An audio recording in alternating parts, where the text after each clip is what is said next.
E aí, gente, hoje eu estou com um prazer enorme de estar aqui com a Camila Maia. Camila está lá em Florianópolis. Tudo bem com você, Camila? Tudo tranquilo, prazer gigante estar aqui. Prazer é todo meu. Obrigado aí por você tirar um tempo do seu sábado, em vez de estar na praia em Florianópolis, estar aqui conversando comigo. Tá? Muito obrigado aí pelo teu tempo. E, Camila, conta pra gente rapidinho o que você faz hoje, o que é o teu cargo hoje. Hoje eu sou cofundadora na Cumbuca Dev, é uma empresa brasileira. A gente ainda está tentando decidir se vai ser empresa, se vai ser corporativa, se vai ser ONG, enfim, estamos vivendo, mas é basicamente na área de educação em tecnologia focado com open source. Então, open source no meio de como uma ferramenta de ensino ali para pessoas, principalmente de grupos minoritários, né? Enfim, foca em educação e tecnologia. Eu e minha prima, a gente abriu essa empresa atualmente e estou trabalhando tempo integral lá, para tentar botar em prática algumas ideias que eu tive ao longo de todos os anos da minha carreira. Esse nome é sensacional, Kumbuka Dev. Depois a gente conversa um pouco mais sobre a Kumbuka Dev. E deixa eu voltar para o passado aqui e perguntar para você, como é que tecnologia, como é que computação, programação apareceram na tua vida? Como é que isso começou? Foi completamente ao acaso, zero planejado.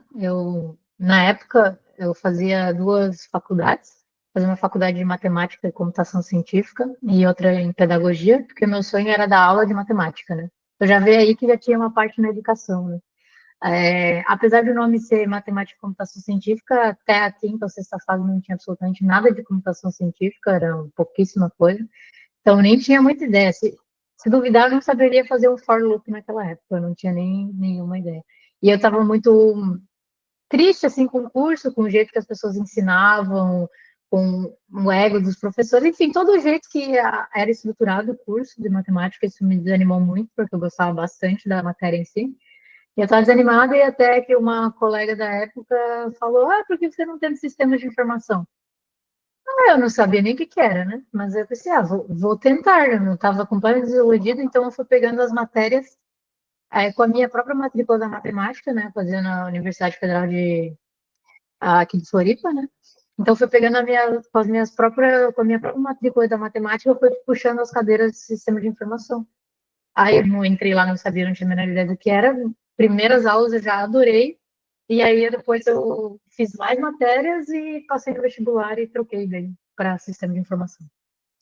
Sempre interessante nessas entrevistas que eu faço aqui, como aparece alguém ou acontece alguma coisa que gera um evento naquela vida da pessoa, que é um evento de transformação. No caso, essa recomendação, essa sugestão da sua amiga abriu uma porta totalmente nova na sua vida, né? Uma coisa que você nem conhecia e, repentinamente, você fala, opa, isso aqui é bacana, isso aqui é interessante, deixa eu explorar esse caminho aqui e ver o que é, né? O que eu falo para as pessoas, cada um tem a sua estrada, cada um tem o seu caminho, a seguir aquela estrada, e ver onde a estrada vai e corrigir à medida que a estrada começar a ir um caminho que você acha que não está muito legal. Mas Exatamente, completamente no acaso. você não teve nenhum tipo de exposição à tecnologia no ensino básico, ensino médio? Foi na época da faculdade, eventualmente, que você começou a ter essa exposição a partir do sistema de informação? Eu diria que a exposição à tecnologia seria como um usuário comum, assim, né? Então, Uhum. o máximo ali, sabia fazer alguma coisinha ou outra no Mirk, na época, ICQ, essas coisas, então sabia customizar mas muito, muito pouco, assim, não tinha a menor ideia do que era mais realmente usando projetor de texto, essas coisas assim. Realmente programação ou qualquer coisa nessa linha, né? Não foi só realmente no curso de sistemas, né? É bacana, e também é legal você mencionar o ICQ, o Mirk, ver quantas pessoas começaram a ter os seus primeiros contatos com internet, e comunicação e computação através dessas ferramentas, né? Eu acho que Sim. até hoje ainda sei o meu número do ICQ, era 962395, memorizei o número. Nossa Senhora, Mas muito bom. conta mais pra gente como é que foi lá como é que foi o curso de sistema de informação, como é que evoluiu o teu estudo dentro da Universidade Federal de Santa Catarina? Então, foi um curso bem legal, assim, eu separei ele basicamente em dois momentos, assim, que foi o primeiro momento que eu curti muito, que foi antes de eu pegar um emprego na indústria, né? um estágio na indústria e depois eu pegar um estágio na indústria. Eu acho que eu tive duas visões bem diferentes, assim. As primeiras 5 fases, eu trabalhava, fazia estágio na própria universidade, né? Então era mais um meio acadêmico.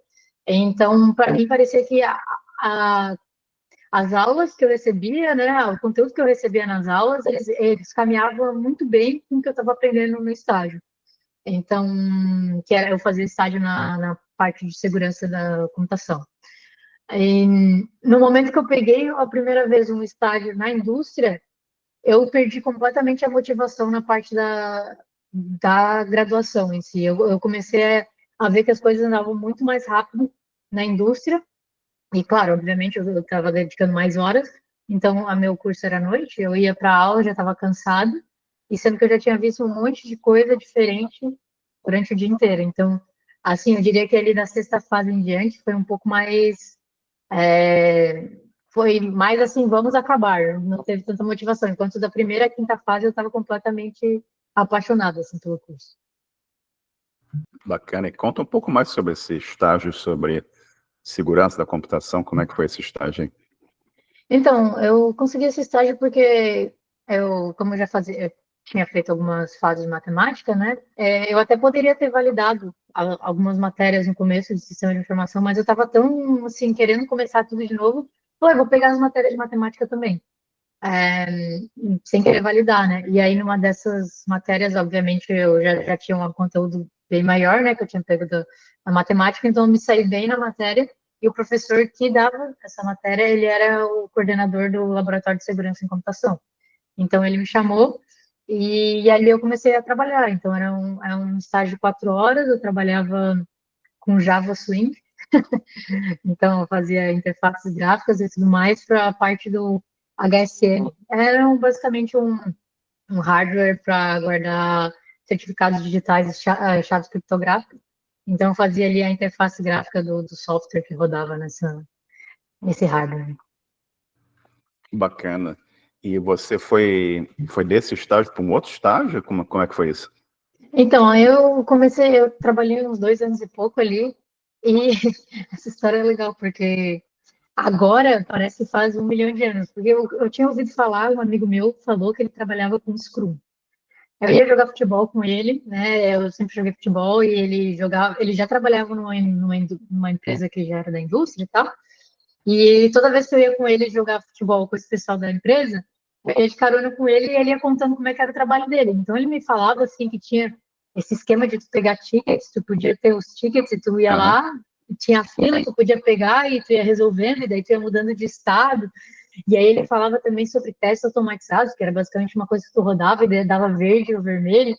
E aí aquilo eu fiquei assim, meu Deus, eu preciso conhecer como é que é esse processo, né? Então eu fui no Google e coloquei empresa Florianópolis Scrum.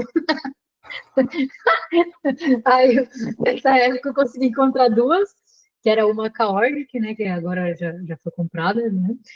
E a outra era a própria empresa que ele trabalhava, né?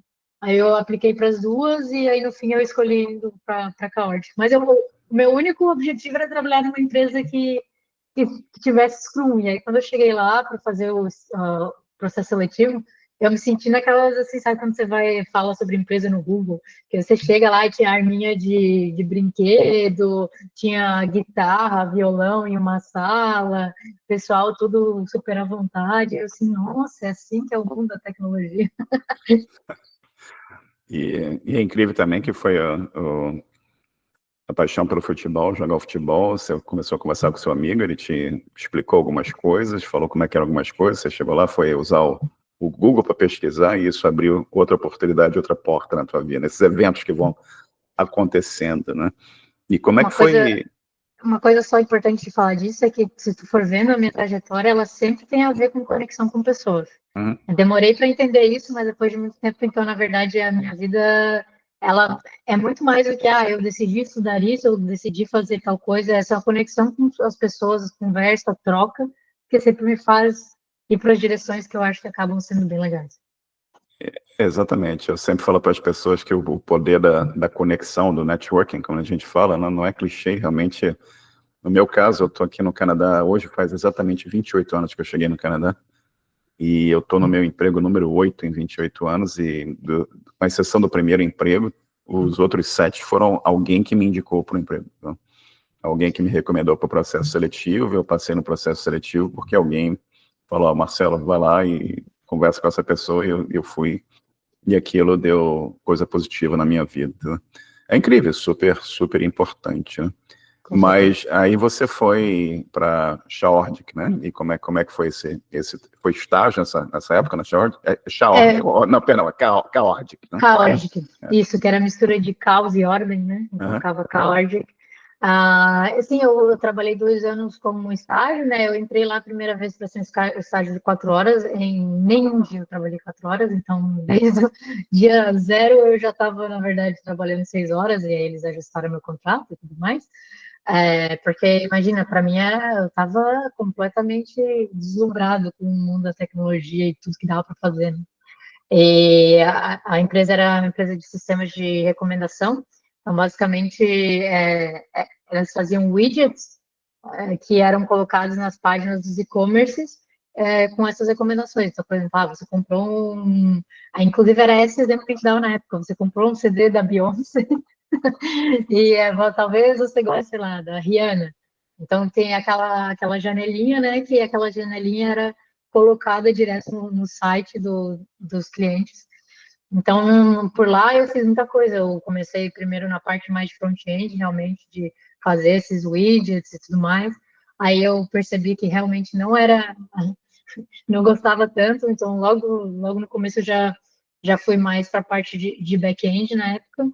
E aí depois eu ainda mudei de time, eu fui para parte no time de dashboard, que era basicamente para cuidar das APIs de análise, né, de todos os números da empresa e tudo mais, uma API interna, gerava reportes e tudo mais, e aí que eu comecei a trabalhar com Ruby.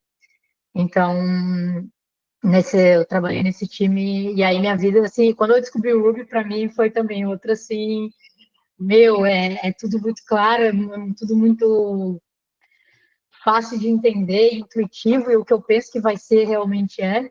E aí, daí depois disso eu fui contratada e trabalhando ali, só que aí, como eu fui contratada às 8 horas, eu não trabalhava 8 horas, era 10 horas, 11 horas, enfim, eu não sabia botar nenhum limite, e com isso veio um burnout, e aí porque também era justamente o meu último ano na faculdade, né, é o meu último semestre, tinha que fazer TCC.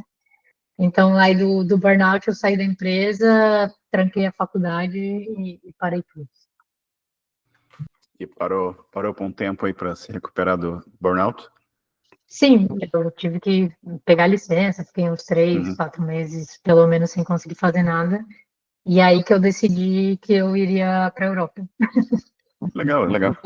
E você estava nessa época de, vamos dizer assim, de recuperação, né? Uhum. E você, como é que pintou a ideia de ir para a Europa? Como é que surgiu isso, né? Foi um outro evento, assim? Foi jogar futebol de novo, não? Não. Aí foi um relacionamento mesmo. Um Legal. relacionamento, que nem era um relacionamento ainda, era a vontade de ter um relacionamento, e a pessoa estava na Alemanha. Então eu fui e descobri sobre a ESEC, eu não sei se existe ainda mais, mas basicamente era uma organização que fazia estágios ao redor do mundo. Então fazia parcerias entre as empresas, então você conseguia ir para uma outra empresa, você trabalhava 8 horas, meio com um salário de estágio, mas em compensação, por ser estágio, era muito mais fácil de tu ser contratado, né, pelas leis e tudo mais. Então, antes eu sair aqui do Brasil, eu me cadastrei na ESEC e eu fui para a Alemanha, aí fiquei lá um tempo para realmente tentar alinhar minha cabeça e tudo mais. E aí, quando meu visto estava expirando, faltava 15 dias para expirar, aí eu pensei, agora eu acho que é uma boa hora de procurar um emprego. Aí eu fui lá no portal da ESEC, comecei a me candidatar e tinha uma vaga em Budapeste para trabalhar com Rails, com tudo muito parecido com o que eu trabalhava aqui na Caord. Aí eu me apliquei e logo já me aceitaram e eu fui para Budapeste. Bacana. E você já conhecia Budapeste? Já tinha estado em Budapeste ou Não, foi isso? capaz, não conhecia a Europa nada. Eu falei, Budapeste, eu botei no Google, vi umas fotos, parece bonito, é mesmo que eu vou. Budapeste é uma cidade sensacional, né? Para quem não conhece, aí é um lugar super para frente, como a gente fala. Quer dizer, tem as É suas uma ilha. complicações hoje com o Orbán e outros políticos lá, mas é uma cidade muito interessante, muito jovem, muita história, muita coisa bacana para você ver e fazer também. E como é que É foi quase, isso? Diga. não, é quase que é uma ilha no sentido, né, mais metafórico de resistência ali na Hungria, né? Porque a Hungria é muito conservadora e Budapeste vai completamente contra isso. É uma das minhas, eu diria que é uma das minhas cidades favoritas do mundo. E é impressionante a história que você tem lá. Eu visitei, estive lá 2 vezes já. E é sensacional. A Putz, história toda, o povo, as pessoas, é absolutamente sensacional. A gente tem equipe lá também, é absolutamente sensacional. E e aí, foi para Budapeste, chegou lá, como é que foi a tua, então, foi no- como é que foi a tua adaptação à cidade, o idioma, a comida, coisa toda? a primeira semana, assim, eu fiquei um pouco em choque, porque eu estava na Alemanha, né? E Uhum, vamos dizer assim que os parâmetros comparando de segurança e tudo mais com o Brasil eram completamente diferentes, né? certo. E aí, quando eu fui para Budapeste, eu diria que Budapeste está mais no meio entre o Brasil e a Alemanha, né? Então, eu cheguei na estação, né, que é uma estação linda, mas eu cheguei na parte de trás da estação, eu pensei, pronto, é aqui que vão roubar toda a minha mala, vão levar todas as minhas coisas, e eu ia ficar na casa de um amigo brasileiro, quer dizer, ele não era meu amigo, ele era pessoa que também trabalhava na mesma empresa, e ele era brasileiro. Aí eu pensei, pronto, vou chegar aqui, vou chegar sem mala, o outro menino vai me levar, vai me raptar também. Então, na primeira semana eu fiquei um pouco assim em choque, mas não, spoiler, esse menino ele é maravilhoso, é meu amigo até hoje, e a gente encontrou uma casa para mim logo na primeira semana, e o que eu achava que ia ser muito difícil de me adaptar e que surpreendentemente não foi no trabalho. Assim, foi absurdo, e na primeira semana de trabalho já parecia que eu estava trabalhando há muito tempo, porque primeiro a tecnologia era muito parecida, inclusive a forma que eles utilizavam o Rails era muito parecida, então eu já rapidinho já consegui me adaptar. E uma coisa que eu achei que a cultura ia ser muito diferente, mas impressionantemente é, o pessoal lá era muito parecido com o brasileiro. Então, algumas coisas que eles têm que para mim era assim, meu Deus, eu nunca imaginei que ia ter uma cultura tão parecida. Eles têm um jeitinho brasileiro, vamos dizer, entre aspas, eles têm a mesma coisa que seria o jeitinho húngaro. Então, eles sempre dão um jeito para tudo, sempre tu conversa e, não, mas vamos fazer isso aqui, vamos dar uma gambiarra aqui, um negócio lá, e não só na área de tecnologia, em tudo.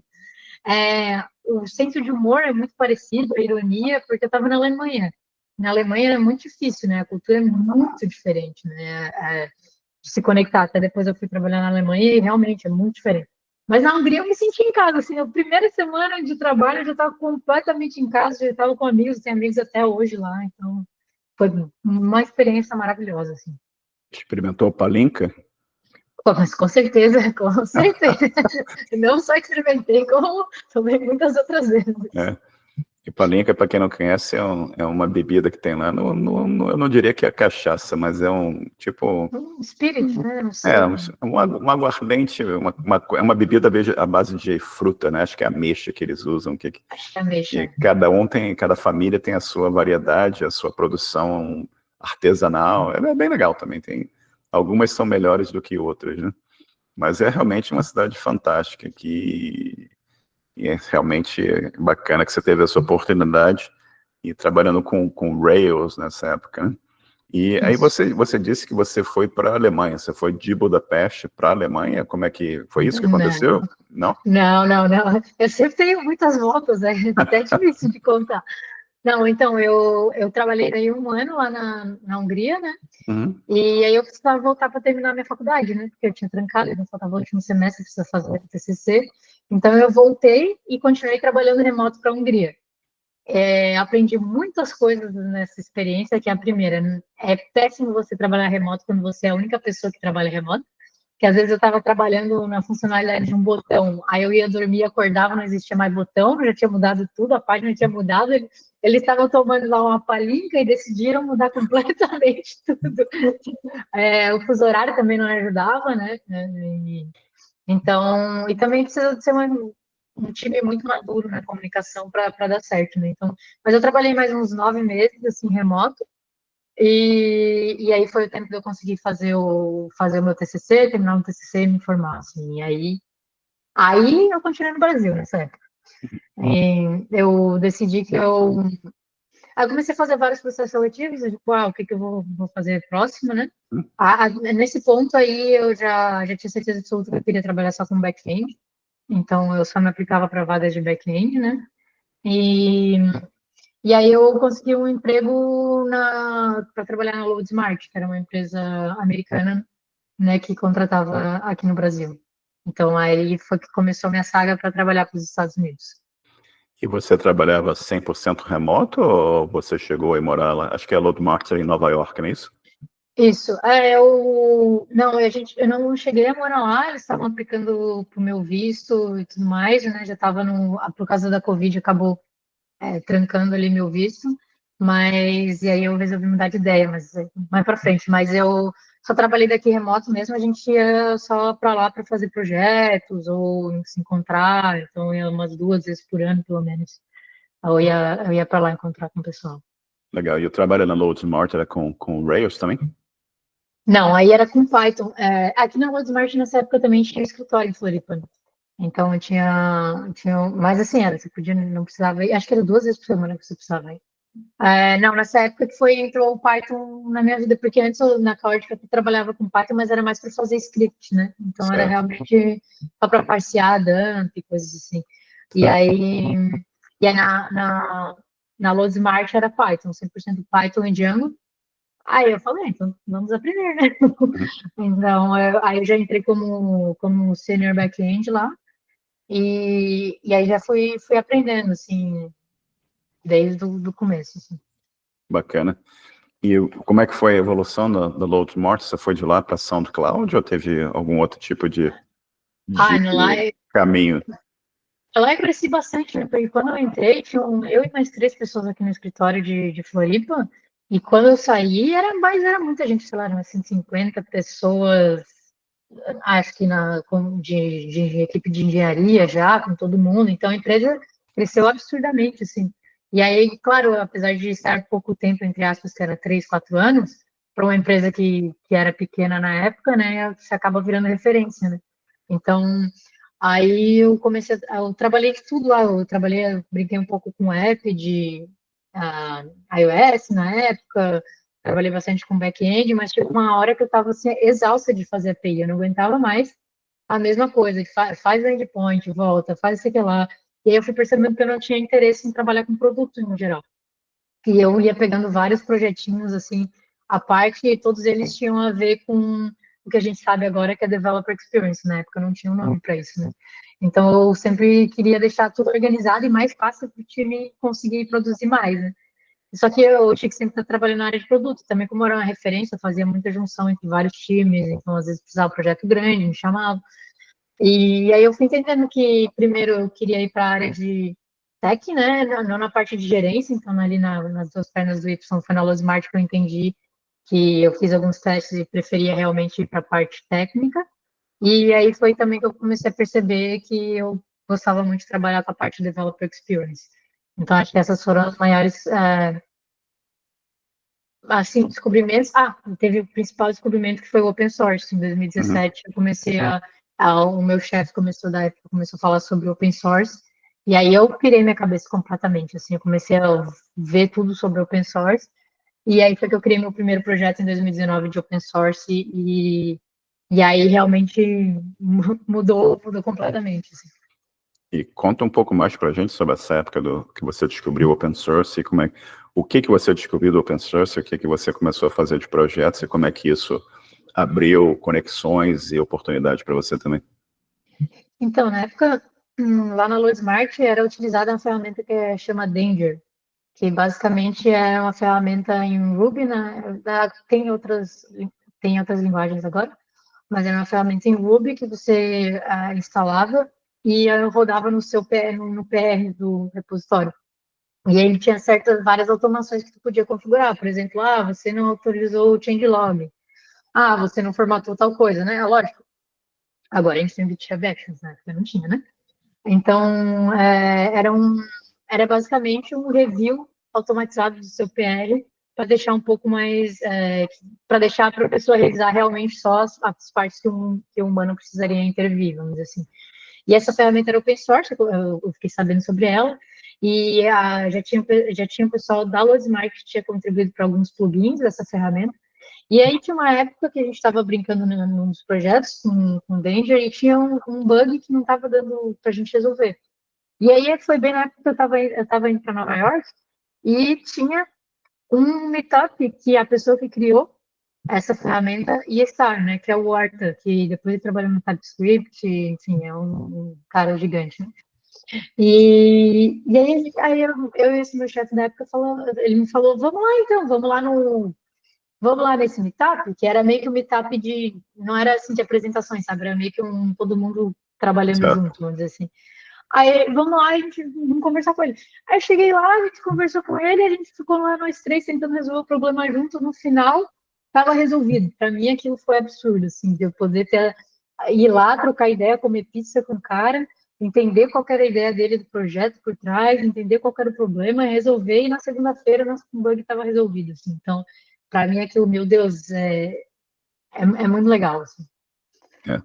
A colaboração, né? Foi realmente muito bacana. E também como isso abre conexões para você também, né? E conta mais. E como é que você foi da Loadsmart para SoundCloud?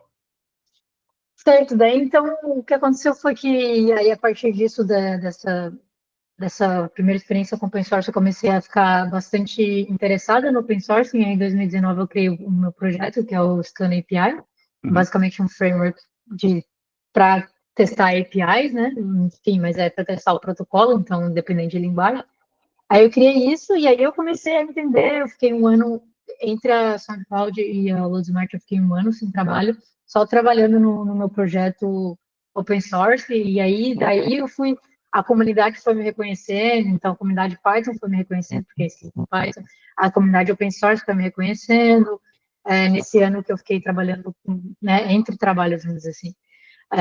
Aí foi que eu consegui. Foi primeiro o GitHub Sponsors no Brasil, né? Porque New Relic queria me patrocinar. E é, aí eles falaram: vamos colocar no GitHub Sponsors. Só que não existia no Brasil na época.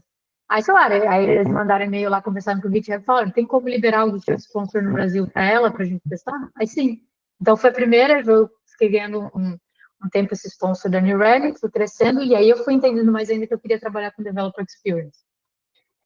Aí eu comecei a procurar empregos. Aí enfim, estava num momento da minha vida que eu decidi que eu não queria, né, mais ir para os Estados Unidos, que eu já tinha saído da Loadsmart, e então que eu queria ir para a Europa para ter uma qualidade de vida, segurança. Aí eu comecei a me aplicar para todas as vagas de Developer Experience, né? Uhum. Só tinha uma vaga que eu não tinha me aplicado para Developer Experience, que era da SoundCloud, porque o meu irmão trabalhava lá na época na SoundCloud, e eu sabia que o sistema, que a cultura era muito legal, era muito diversa, e que eles tinham um time de Developer Experience. E eles escreviam bastante no blog, então eu adorava as coisas que eles faziam no time. Então eu peguei a vaga que tinha e apliquei. E era, sei lá, era a vaga para trabalhar com payments, um framework em Rails. Aí eu fui, passei no processo, comecei a trabalhar, mas no primeiro dia eu já falei, como é que eu faço para ir para outro time? O meu gerente era brasileiro e falou, meu Deus do céu. E aí, em menos de 8 meses, 7 meses, eu fui para o time de Developer Experience no SoundCloud. Legal, legal. E como é que foi o trabalho você estava na Alemanha, correto? Sim, aí eu fiz o relocation, né? Eles me pagaram tudo para me levar para a Alemanha e eu me mudei e aí eu tava lá presencial, né? Quer dizer, híbrido, né? Certo. E você morou em Berlim, correto? Morei em Berlim, eu morei por 2 anos e meio em Berlim. E como é que você compara Berlim? Que eu também achei Berlim a cidade assim, super moderna, né? Eu não passei muito Ah, tempo em Berlim, foi tipo assim, fiquei um dia lá. Mas me pareceu um lugar meio moderno também, considerando tudo historicamente que já aconteceu por ali. Como é que você compararia Berlim e Budapeste? eu acho que sim, é bem moderno também. Uhum. As noites em Berlim, o povo, o pessoal que frequenta, muitas pessoas de vários países. Para mim, o que me pega mais em Berlim é realmente ser uma cultura mais fechada no geral, no dia a dia, né? Eu acho que até Até tem a parte da natureza, realmente, tipo, o sol, não bate tanto sol, né? Em Budapeste, apesar de ser frio, mas tinha muito sol, então acaba que as pessoas elas ficam um pouco mais abertas, eu acho, no geral. Então, nesse ponto, realmente em Budapeste era mais tranquilo. Mas em Berlim, por exemplo, todo mundo fala inglês, então tu consegue conversar muito mais, consegue ter acesso a muitas comunidades de brasileiros. São duas experiências bem diferentes, assim. Mas até lá na Alemanha eu já sabia sobre a cultura e tal, então eu já tentei trabalhar para empresas sempre que fosse um pouco mais diversas com relação à cultura também, tivesse muitas pessoas de outros países e tal, porque realmente, né, até porque também eu não ia conseguir trabalhar falando alemão, o alemão não ia ser para trabalho, então tinha que ser empresas que já fossem um pouco mais abertas. Assim. Legal, legal demais.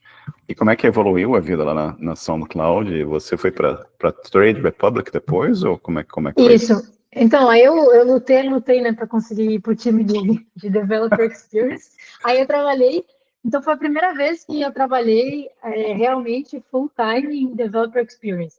E para mim parecia um sonho, assim, porque era basicamente todos os meus projetos que eu tinha que ficar fazendo em paralelo. Esse era o meu projeto central. Então, sério, foram os 2 meses mais felizes da vida, até que a pessoa que era gerente na época falou: então, a gente vai ter que juntar com o time de cloud, de operação, e até então eles falaram: não, a gente vai manter tudo de developer experience, né, tudo certinho. Aí eu descobri depois de uns 2 meses que não, assim, que então realmente ia ter que ser mais na área de infra. E a SoundCloud, inclusive, também, para mim foi uma conquista porque era a parte de developer experience e a parte de open source, né? Que, por exemplo, o Prometheus foi criado na SoundCloud, né, como um projeto. Eles também tinham, por exemplo, os 5 dias da semana, um dia era dedicado para projetos que tu podia fazer que não tivessem a ver com produto. Então, por exemplo, o Prometheus surgiu numa dessas iniciativas. Eu consegui criar várias iniciativas lá, eu consegui trabalhar um pouco também no Scan API lá. Então, era muito legal todo esse ecossistema, a cultura de realmente suporte ao open source e tudo mais. Mas aí, quando eu consegui chegar onde eu queria, aí estava mudando a gerência toda, eles falaram, ó, Developer Experience não dá mais. Eles não falam com essas palavras, mas eu falei, eu quero fazer essas coisas. Falaram, não dá. E aí eu fui tentar pegar uma oportunidade que fosse estritamente Developer Experience. E aí que eu fui parar na Trade Republic. Antes da gente falar da Trade Republic, conta um pouquinho sobre o Prometheus, né? Ferramenta tão importante sobre Ih, cara, me rolou aqui o inglês e o português. Observabilidade. Falei certo? Acho que é Isso aí. vamos lá. E Observabilidade. que é tão importante, né? O Prometheus. E conta pra gente, você estava lá quando foi criado? Como é que foi essa, Não, não, como é que foi não, foi criado essa muito história? antes, assim. E explica como é que é a ferramenta, qual a importância dela para nossa audiência. Então, não, eu não estava, quando eu entrei, já o Prometheus era completamente consolidado já, ele já estava numa org separada, já era usado por muito tempo, e quando eu li, assim, meu Deus, o Prometheus é SoundCloud, eu fiquei assim, né? Mas é basicamente uma ferramenta para monitorar, né? Então, tu consegue pegar várias métricas do teu sistema e ver de forma clara, e também tu consegue criar alertas em cima disso, né? Que é com o Alert Manager. É, também tem o sistema todo dele que não é de pull, é de push, enfim, que as informações são, né, é diferente dos modelos convencionais que foram criados na época, então performa muito bem. É bem legal porque foi criado open source e muitas empresas no mundo adotam e usam, né? Também teve uma ferramenta que aí sim era uma que eles estavam criando na época, que era o Telescope. Eu acho que é isso, que era basicamente usando a parte de estrutura e de design da arquitetura do Prometheus, Periscope, com P, Periscope, mas para sistema de log. Então, ele era uma ferramenta que eles estavam sendo desenvolvendo na época, que é exatamente, tu pega realmente a mesma arquitetura, tudo, só que é para tu ter todos os logs, assim. Então, foi bem legal ver o pessoal construindo, e o impacto do Prometheus é gigante, né? Então, eu acho que é legal para mostrar como a própria empresa ela pode ser beneficiada gigantescamente com iniciativas open source. Por exemplo, eu tinha vontade de ir para a SoundCloud justamente por causa dessas iniciativas. Né? Então, às vezes, não só em dinheiro, mas também em talentos e tudo mais. As pessoas que você vai poder trabalhar, o conhecimento que você vai adquirir quando você trabalha com essas pessoas também, com as oportunidades que estão tendo, né? Bacana Sim. demais. E como é que foi a vida no Trade Republic? Lá em Berlim ainda, não é isso? Sim. Foi tão boa que eu tô aqui. Foi tão boa que eu tô em Florianópolis. Não, não, é assim, para mim foi um pouco complicado, assim, que eu estava saindo de um ambiente muito diverso, muito acolhedor e que tinha todo esse suporte open source, muito alinhado com vários valores que eu tinha, e aí eu fui para um banco digital, né? E Certo. era eu e mais 8 caras no meu time, né? Então era meio complicado, assim, né? Primeiro que já não tinha uma cultura tão diversa, então várias e várias vezes as pessoas estavam me ensinando, sei lá, como usar um grep no terminal, ou você me ensinando coisas super, super básicas, e eu assim, não, colega, realmente eu já sei fazer essa parte. Ou às vezes eu explicava uma coisa, só sugeriam coisas que não tinham muito a ver, só para mostrar trabalho, enfim, tinha bastante politicagem, bastante pressão, um ambiente de trabalho bem pouco saudável, assim, né? Certo. Assim, não que eu não soubesse disso antes, porque eu fui no Glassdoor, eu li a nota e já sabia. Mas eu pensei, eu quero trabalhar com Developer Experience, e na época eles me ofereceram um ótimo salário, eu pensei que mal tem. Aí depois de uma semana, não, um mês eu já tinha entendido qual era o mal. E eu pensei assim, bom, não vai ser aqui que eu quero trabalhar, mas, na verdade, essa experiência me ajudou muito para entender, primeiro, que realmente eu gostava de Developer Experience, todas as tarefas que eu tinha que fazer eram muito legais, só o ambiente realmente que não favoreceu. E também eu entendi que eu não queria mais trabalhar para a indústria, que eu estava cansada de, pô, sei lá, eu estava 14 anos trabalhando com isso e tendo esse tipo de atritos, né, que eu queria ir trabalhar com pessoas que quisessem colaborar, que quisessem crescer junto, sabe? Não, então, foi aí que eu decidi, assim, não quero mais trabalhar na indústria agora, eu quero tentar fazer as coisas que eu acho que eu posso colaborar. Então, daí eu decidi sair da Third Republic. Então, lá o período de experiência são 6 meses, né? Então, quando eu acho que deu 2 meses, por aí eu falei, galera, então, não vou continuar. Mas se vocês quiserem que eu saia já, beleza. Aí falaram, não, então fica até quando quiser. Então, fiquei 5 meses, né? Para Uhum. não atrapalhar eles também. E aí eu saí. Certo. E aí você voltou para o Brasil nessa época? Sim, aí eu voltei para o Brasil. Deu uns 2, 3 meses ali até me ajeitar, e aí eu resolvi voltar para o Brasil, né? Aí no meio teve várias coisas pessoais também, teve uma separação, enfim. E aí eu pensei, bom, eu já não quero mais trabalhar para empresas. Eu quero talvez tocar realmente coisas que tenham mais a ver comigo. Uhum. Eu já não quero mais morar aqui, porque, enfim, teve separação, quero vida nova. Então eu pensei, vou voltar para minhas raízes, né? Vou para conseguir aquela energia, aquela força e acolhimento. Aí eu voltei Legal, para Floripa, que eu legal, sou daqui, legal. né? E você já está há quanto tempo em Florianópolis? Então, eu vim em agosto, Agosto. então nem um Recente, ano ainda. recente. Uhum. E você está trabalhando agora com o Buca Dev? Isso, então aí foi uma história em paralelo que foi acontecendo, Uhum. né? Enquanto eu estava em Berlim, a minha prima, a gente sempre foi muito unidas, né? E ela já fazia várias coisas, fez várias coisas da vida. Ela foi dançarina, professora de dança, ela trabalhou no trabalho de guarda-vidas, trabalhou de vendedor, enfim, tudo que você pode imaginar, minha prima já fez. E ela falou assim: prima, podemos conversar um dia que eu queria falar um pouquinho sobre TI. E aí começou a falar sobre o interesse em trabalhar com TI, né? E aí eu fui falando: não, então vamos conversar. Ela queria saber como é que é o mercado e tudo mais. Nisso a gente ficou mais ou menos um ano conversando, vamos dizer assim, uma vez por mês, uma vez a cada 2 semanas, por aí, para ela só entender se ela gostava ou não, porque Certo. é diferente de fazer uma transição de carreira quando você tem condição, né? Ela tinha que trabalhar 8 horas, sábado, domingo, tipo, eu não vou, né, fazer, né, com que tudo aconteça, sendo que a gente não tem certeza que ela vai gostar, né? Então, primeiro a gente ficou conversando só nisso, e depois ela falou, não, eu curti a ideia mesmo, vamos tentar começar. Ela conseguiu até trocar o emprego para um outro emprego que daria um tempinho a mais para ela poder estudar. E aí eu comecei a desenvolver uma metodologia com ela, que eu já tinha mais ou menos uma ideia, e eu comecei a aplicar nela, que era ensinar com open source, desde o começo. Então, eu basicamente criei toda uma metodologia de uma parte teórica de tal forma, outra parte teórica de tal forma, e quando chegar na prática, o open source, né? E a gente pegou um repositório, que é o Brazilian Utils, BR Utils Python, que eu tinha tido interesse uns anos atrás, estava lá na comunidade e eu queria ajudar. Tinha uma versão em TypeScript que era bem famosa, que é basicamente uma biblioteca para ajudar, por exemplo, ajudar negócios brasileiros. Então, por exemplo, a validar CPF, validar CNH, gerar número de eleitor, enfim, né? Tipo um Utils. E aí eu comecei, aí eu só dei uma estruturada nessa ferramenta, né, na parte mais de DevEx ali, para deixar tudo automatizado, e eu comecei a ensinar ela assim. E aí, cara, ela foi aprendendo, e assim, para mim o melhor ponto era, eu não queria que ela saísse do trabalho dela sem ela ter certeza que ela gostava. E aí, para mim, foi o estalo, sabe? Que com o open source ela podia ver como é que era completamente o fluxo de trabalho.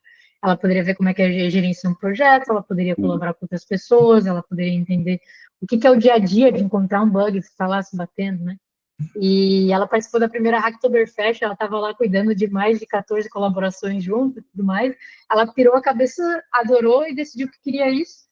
E até que um dia eu cheguei e falei para ela, eu voltei de futebol, estava animada, e eu falei assim, aí perguntei para ela assim, quanto é que tu tá ganhando no teu trampo aí? Né? Porque nessa época eu estava trabalhando, acho que é para SoundCloud, então estava de boa. Aí ela falou, eu ganho isso. Aí eu falei, cara, eu consigo cobrir isso, só que eu não consigo te pagar, sei lá, Unimed, essas coisas. Ela falou, tá, então acho que eu ganho. Aí eu falei, eu tô por aí, né? Aí eu falei, pô, então eu consigo te dar uma grana pra gente começar a tentar criar essa ideia de ensinar as pessoas mais ou menos nesse estilo, porque nós dois pensamos, pô, parece que ajuda muito e outras pessoas iam se beneficiar. E aí eu comecei a ela sair do trabalho dela e a gente começou a formar toda a ideia. E aí isso foi em agosto de 2023. E aí depois eu saí da Trade Republic, né, que foi em abril de 2024. E aí eu, depois disso que eu saí, eu fiquei full time também. E agora nós duas estamos no tempo integral trabalhando na Kumbu.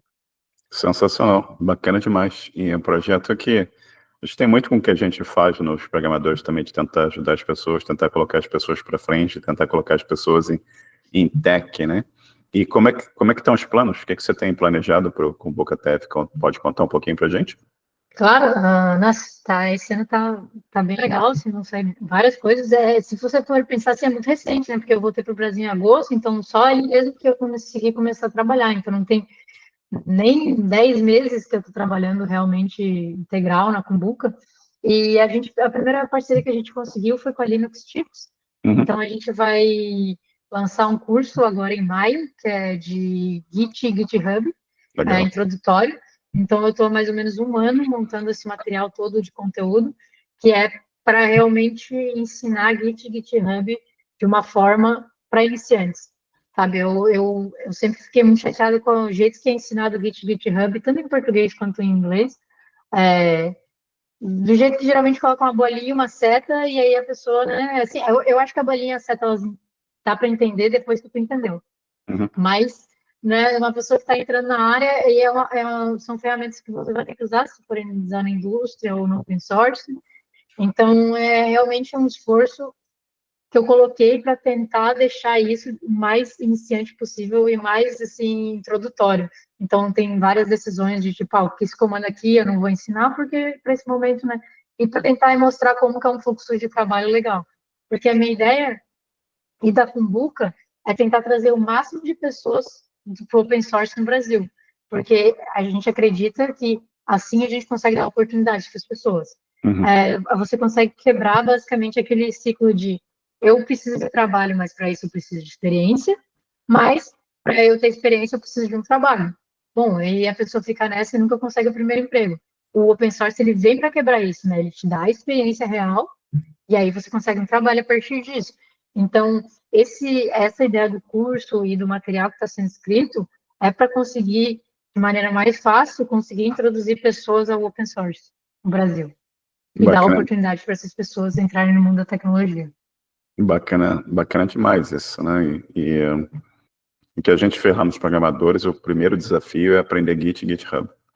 Então a gente tem um tutorial que as pessoas têm que seguir para fazer basicamente você tem um arquivo e você tem que clonar o repositório, e você tem que dar um fork, né? Clonar o repositório, e você tem que colocar o seu nome na lista de participantes daquele desafio, entendeu?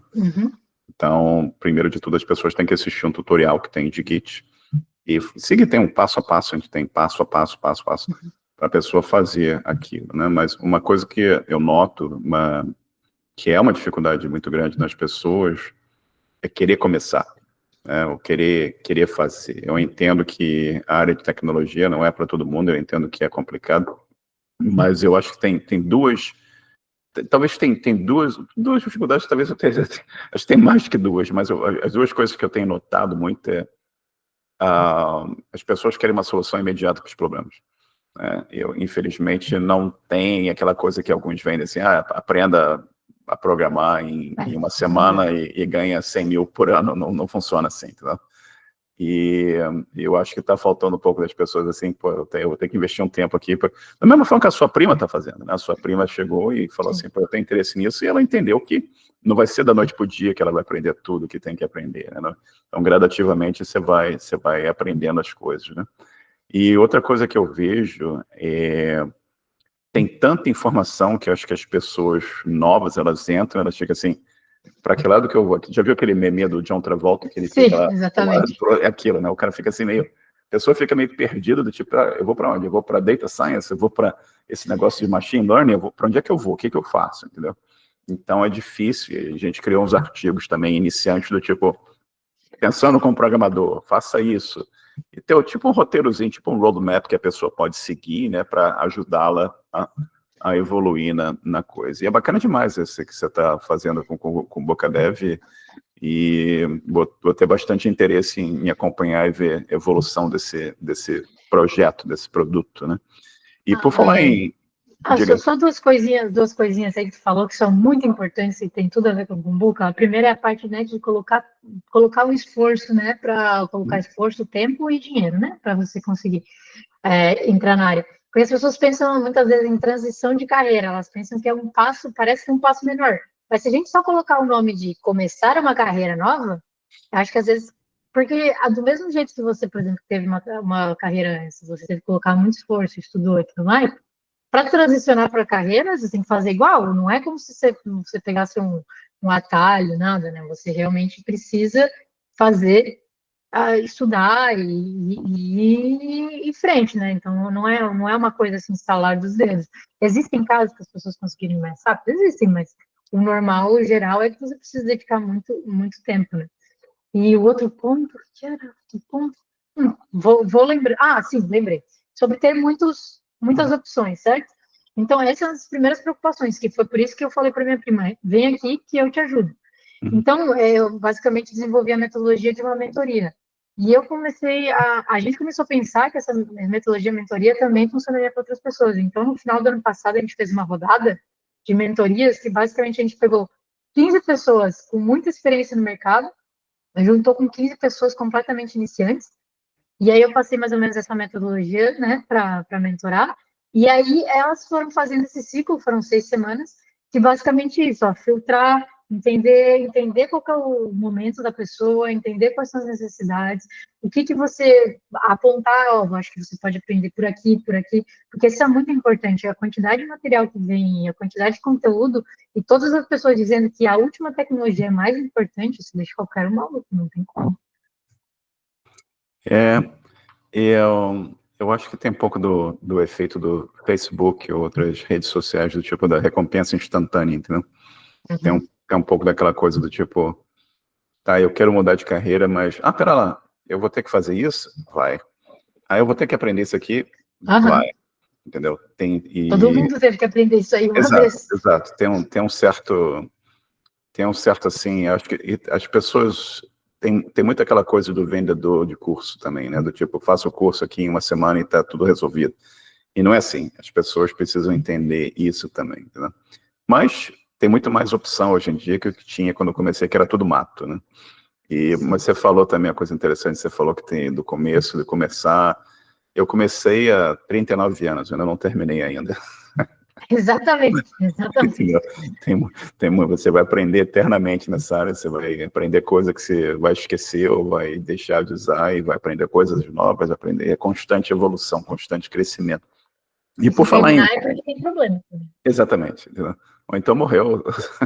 Eu ia falar isso, mas... Deixei vocês Então, entendidos. tomara que não seja por aí. Mas, enfim, Não. falando em evolução, falando em crescimento e aprendizado, você está aqui, eu ainda estou pensando aqui na pessoa que a sua amiga falou para você, já pensou em sistema de informação, e aquilo abriu um caminho enorme na tua vida, né? E o outro jogou futebol lá, falou da empresa, e você foi para os caminhos que vão abrindo nas vidas das pessoas, né? E o papo que você teve com a pessoa lá do open source também, que resolveu um problema que vocês tinham, todos esses eventos que você teve, né? Mas considerando isso tudo aí que você passou, viveu e continua vivendo e vai viver, tem alguma área na qual você não tem atuado ainda, que você gostaria de, quem sabe, atuar um dia? Eu acho que para mim agora está sendo muita parte de. E aí não seria tão técnica, mas a parte de empreender, né? Que acho que agora, no momento eu tenho fugido um pouco dela, né? Que eu estou tentando focar um pouco mais técnica, deixando a minha prima para cuidar mais dessa área, mas eu acho que é uma área bem interessante que eu preciso tentar entender mais. E aí eu acho que vão ser duas partes, né? Uma parte mais, claro, da parte de empreender em si e também de gerir equipes e tudo mais, porque no fim acaba que eu fui indo completamente ao contrário, né? Eu falei que eu queria ir para a parte técnica, sem e completamente ficar ali no developer experience, mas no fim das contas, né? Se você está ali numa empresa que vai crescer, que vai acabar que eu com certeza vou estar liderando, né? Então, eu acho que essas áreas aí, elas vão puxar e eu acho que vai ser bem interessante, vão ser desafios bem legais que são completamente diferentes do que eu já estava, às vezes, até um pouco, né, cansada ali na parte técnica. Então, Eu acho que você está falando do empreendimento, mas você falou muito de Dev Experience também. Eu acho que esse Dev Experience ele te prepara também para você ter no final das contas, você empreender, você está criando um produto e você está querendo ofertar esse produto para outras pessoas, né? E acho que a tua experiência como Dev Experience te ensinou também a necessidade de você entender o que as pessoas precisam, para que elas querem usar o teu produto, como é que você pode ajudar essas pessoas como developer, né, a fazerem realmente o que elas precisam fazer. Acho que isso é uma coisa bem interessante de você usar também. E a gente falou sobre o futuro, falar um pouco do passado, né? E você teria feito alguma coisa diferente no passado, olhando para trás, assim? Sei lá, não teria jogado futebol, não? eu vou dizer uma coisa bem técnica, bem específica. Tá? Eu teria estudado testes automatizados antes de sair aprendendo a programar na loucuragem, porque eu aprendi a programar basicamente assim, na indústria mesmo, né? Quando eu fui ali para JavaScript, enfim, eu ia fazendo qualquer coisa, não sabia, é, enfim, estava aprendendo o que era fazer um código limpo, mas eu fui ver, juro para você, fui ver o que era um teste automatizado só quando eu fui para a Hungria. Ou não, talvez um pouquinho antes ali, quando eu estava no final da cohort, talvez. Então, e aí tu não pega aquele cacuete, né, de já sempre pensar com. Então, quando eu tento ensinar as pessoas, eu já tento gente sempre ensinar isso. Então, tecnicamente, assim, eu diria isso, porque teria sido minha vida teria sido mais fácil. É, e no geral, não, eu acho que no fim das contas, se você muda qualquer uma das coisinhas ali, você muda onde você está agora, né? E eu acho que eu estou feliz onde eu estou agora, então eu acho que tem muitas coisas diferentes para aprender e muitas experiências novas que eu vou passar que eu não queria abrir mão. Então, na verdade, eu estou respondendo do passado, mas sobre o futuro, né? Faz total sentido, né? Que você muda uma peça no passado e aquilo tem um impacto no que já aconteceu ou vai acontecer no futuro também, que você nunca sabe onde é que a coisa vai te levar também, né? Tem Exatamente. você precisa abraçar a incerteza, o desconhecido, né? Para você ir à frente também. E falando um pouco sobre o desconhecido, falando um pouco sobre abraçar o desconhecido, no grupo lá que a gente tem no Telegram, tem mais de 4.000 pessoas no grupo, né? Então, constantemente tem perguntas do tipo, e vários outros grupos também relacionados a programação, a gente tentando entrar em tech, as pessoas perguntam assim, pô, como é que eu começo? Pô, como é que eu faço? E será que esse negócio é para mim? Tem um jeito fácil de eu começar e ficar rico rápido. Não, Como é que eu crio o Uber? Eu preciso ter uma oportunidade aqui, eu quero criar o Uber. Dá para eu fazer uma semana sem dinheiro, entendeu? E as pessoas, elas têm várias questões, né? A AI, será que vale a pena eu investir meu tempo nisso? Porque a AI vai terminar com o trabalho de tudo que é programador. O que você recomendaria para essas pessoas que têm tantas dúvidas, que estão tentando começar, tentar entrar em tech, né? Ao mesmo tempo que tem tanta informação disponível, tem tanta dúvida e tanta, assim, incerteza também. O que você recomenda para essas pessoas? a primeira coisa que eu recomendo é começar, porque você precisa, primeiro, entender se você gosta, que é fundamental, se você se adapta com o estilo de vida, se você se adapta com estar ali parado na frente do computador por não sei quantas horas, se você se adapta a todo esse ambiente. É, uma coisa que todo mundo me pergunta é, em quanto tempo eu vou conseguir aprender se eu dedicar tantas horas se eu dedicar tantas horas por dia, em quanto tempo eu vou aprender Python e vou conseguir um emprego? Não sei, não sei, não tenho a menor ideia. Não tenho ideia de como você aprende, não tenho ideia de como que é a sua dedicação de tempo, eu não tenho ideia da oportunidade no mercado que pode aparecer ou não aparecer para você. É que nem você perguntar em quanto tempo que eu aprendo inglês. Vou saber, depende de quanto tempo você vai se esforçar. Se você seguir tal e tal coisa, talvez você, né? Então, tu consegue ter algumas dicas e também depois que você conhece a pessoa, você consegue entender um pouco melhor. Mas então, esse anseio por saber quanto tempo e já pensando no final é o maior problema para mim, porque se você não gostar, não faz diferença. Se você não gostar, não importa, você não vai nem conseguir chegar lá no final. Então, primeiro você tem que tentar entender realmente se você gosta ou não gosta, e para isso, eu, pelo menos, o que eu fiz foi tentando várias coisas.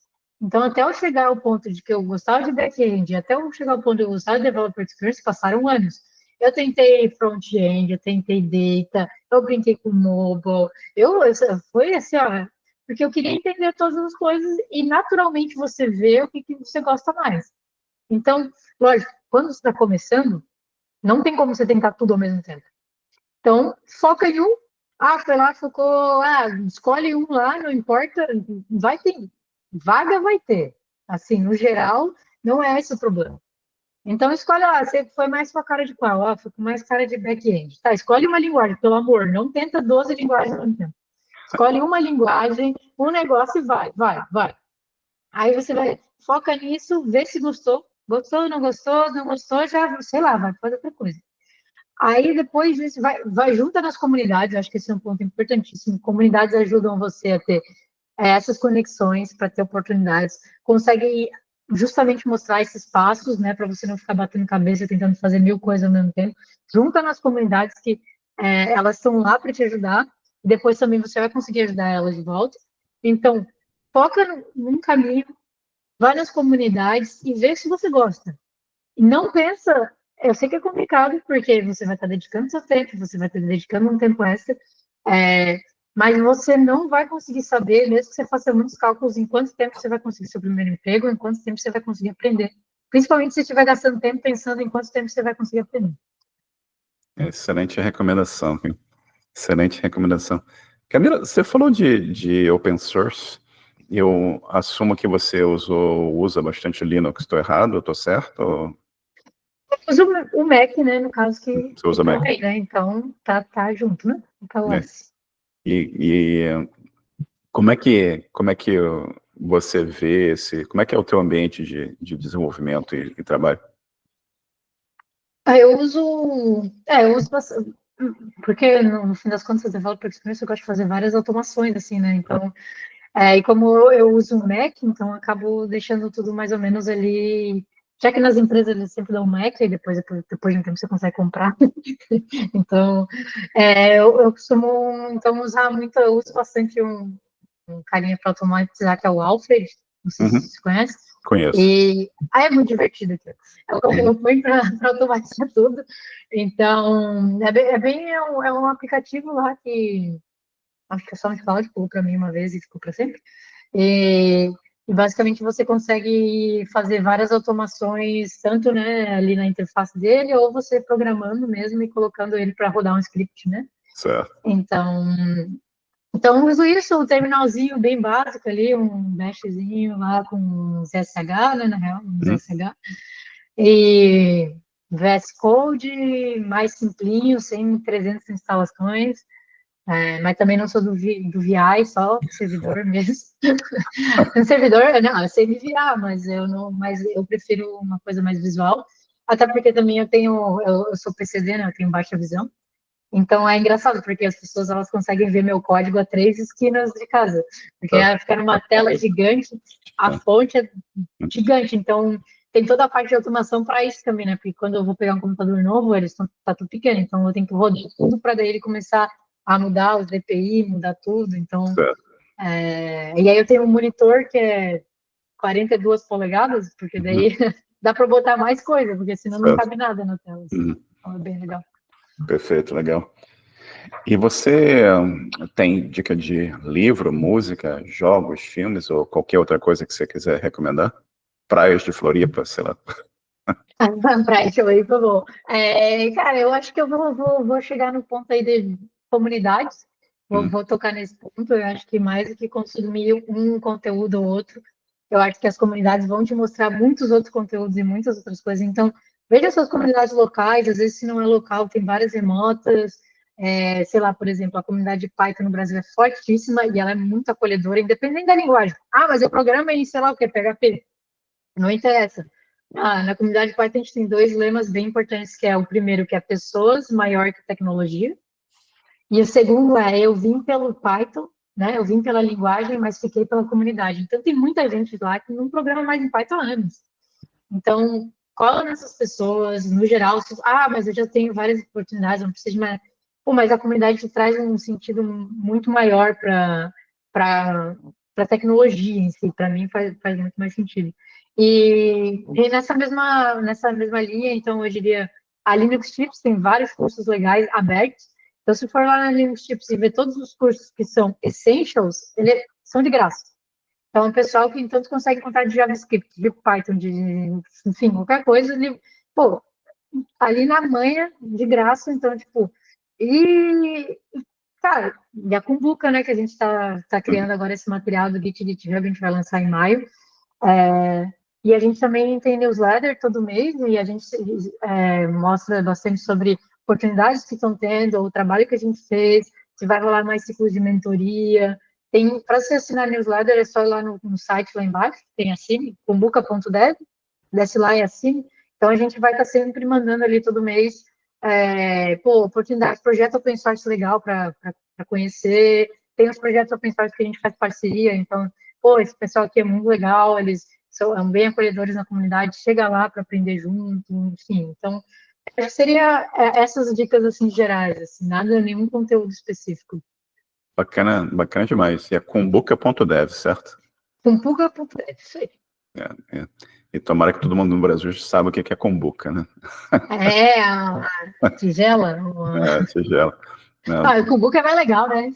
não, com kombuka é bem melhor, é sensacional. E se você não sabe o que é kombuka, você tem que ser deportado. E você quer, além do kombuka.dev, você quer divulgar alguma coisa para contato, informação, rede social, LinkedIn, o que você quiser divulgar aqui? Não? Assim, principal que Kumbuka deve que vai me encontrar lá, mas se quiser encontrar minhas redes sociais, no GitHub é Camila Maia. E lá você vai encontrar 1.000 projetos open source que eu fico na loucuragem, né? Mas também nas outras é C Maia, M-A-I-A-C-D. Então, mas geralmente procurando Camila Maia, ou vai ser uma cantora ou vai ser eu. E, Camila, eu acho que dava para a gente ficar mais umas 3 horas conversando aqui, mas com certeza você tem outras coisas para fazer aqui.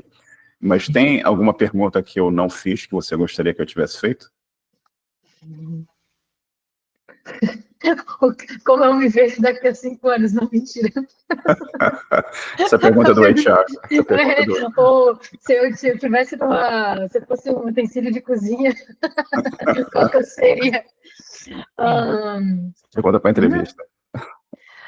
Pô, alguma pergunta que eu pensei que poderia fazer? Não, eu acho que cobriu bem. Nada que eu tenha tido em mente agora, assim. Legal, bacana. E, novamente, muito obrigado pelo teu tempo, um prazer enorme, e tirar um tempo do teu sábado, que a gente está papeando mais de 1 hora. E fica 2 minutos comigo aqui, que eu vou parar de gravar, a gente conversa mais depois. Prazer te conhecer, muito obrigado pelo teu tempo, Camilo. Valeu, obrigada, viu? Adorei. Deixa eu parar aqui de gravar um segundo.